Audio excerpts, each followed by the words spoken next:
Operasi gabungan yang dilakukan Bea Cukai Tanjung Priuk dan TNI Angkatan Laut berhasil menggagalkan penyelundupan peti kemas bermuatan balpres atau pakaian dan tas bekas di wilayah Pelabuhan Tanjung Priuk. Direktur Komunikasi dan Bimbingan Penggunaan Jasa Bea Cukai Nirwala Dwi Herianto menjelaskan, penindakan ini sudah dilakukan sejak tanggal 9 Agustus 2025 hingga 12 Agustus 2025. Adapun penindakan dilakukan di 3 lokasi strategis, yaitu KD Domestik 212 yang merupakan lokasi pembongkaran barang, lokasi pemindaian untuk alat pemindai impor TPS Tertiga, dan TPS CDC Banda Lokasi Penimbangan dan Pemeriksaan Barang. Dari pemeriksaan yang dilakukan berhari-hari, petugas menemukan 747 bal pakaian dan aksesoris dalam kondisi bekas serta 8 bal tas bekas, sehingga dapat diperkirakan nilai barang tersebut mencapai 1 miliar 510 juta. Atas penemuan tersebut, pelaku diduga melanggar pasal 103 huruf D dan pasal 102 huruf A Undang-Undang Nomor 17 Tahun 2006 tentang Kepabeanan Jungto pasal 55 KUHP tentang penyertaan. Dari penindakan ini, tim gabungan mengamankan sebanyak 747 bal pakaian dan aksesoris pakaian dalam kondisi bekas, serta 8 bal berisi tas bekas. Diperkirakan nilai barang tersebut sebesar 1 miliar 510 juta rupiah. Diduga pelaku melanggar pasal 103 huruf D dan pasal 102 huruf A Undang-Undang Nomor 17 tentang Kepabeanan junto pasal 55 KUHP tentang penyertaan. Nilai kerugian negara tidak dapat dihitung dari sisi penerimaan, karena barang tersebut dilarang impor berdasarkan Permendak Nomor 18 Tahun 2021 junto Permendak Nomor 40 Tahun 2022.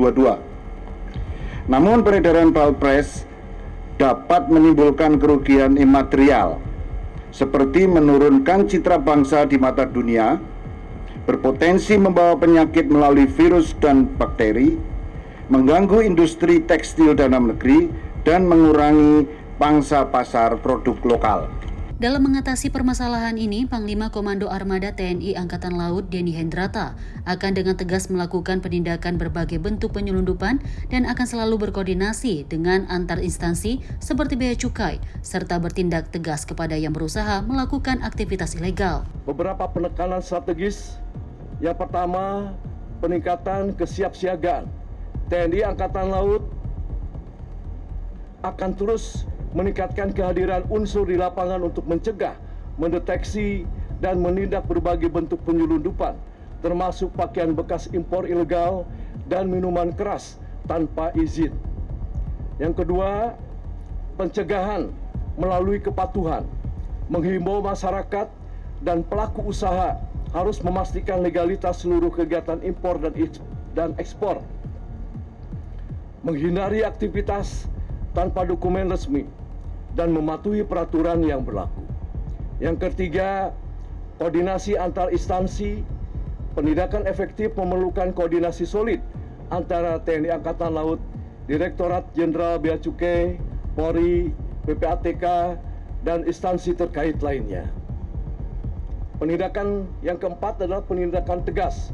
Setiap pelaku penyelundupan akan ditindak sesuai hukum untuk memberikan efek jera dan menegakkan supremasi hukum di laut.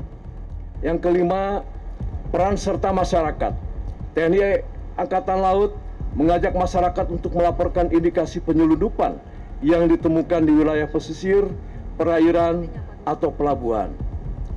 Bahwa penyelundupan barang ilegal bukan hanya kerugian ekonomi, tetapi juga ancaman terhadap keamanan nasional serta kesehatan masyarakat. Direktur Jenderal Bea Cukai Jaka Budi Utama juga menegaskan perlunya langkah konkret dan sinergi dari seluruh pemangku kepentingan untuk menanggulangi masuknya barang-barang ilegal ke dalam negeri. Sehingga kita selaku